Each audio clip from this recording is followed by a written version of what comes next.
Ek het in die laaste jaar van my studies besef dat ek graag 'n beroep in die landboubedryf sal wil betree. So hierdie leerlingskap het ek gesien as 'n goeie geleentheid om my voet in die deur in die landboubedryf te kry. Daar is te veel oomblikke om van te kies vir die hoogtepunt van die leerlingskap sover, maar daar is 'n paar wat uitstaan. Soos byvoorbeeld, die feit dat ek baie uit my gemaksone uit kan klim en sodoende ook innerlik groei as 'n persoon.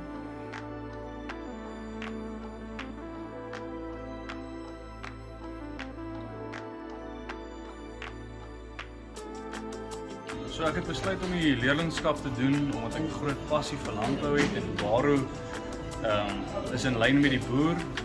Daarom gaan die leerlingskap vir my baie blootstelling gee aan die bestuur van die besigheid, sowel as ervaring en blootstelling in die kleinhandel en die finansiële omgewing.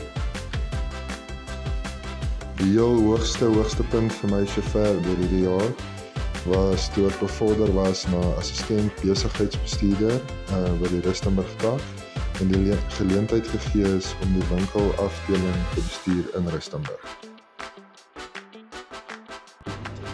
Ek het aangedoen vir die leerlingskap want ek wou wat ek geleer het in my graad kom prakties toepas in die werksomgewing.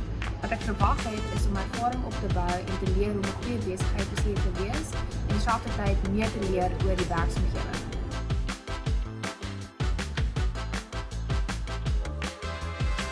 Alhoewel dit 'n leerlingskap vir 'n bestuurderspos is, dink ek die blootstelling wat ons kry gaan ook maak dat as jy in 'n ander rigting in wil gaan in die openbaar, dan kan jy ook daar ervaring doen. Ek sien uit om te sien wat uit die res van die jaar van die leerlingskap is.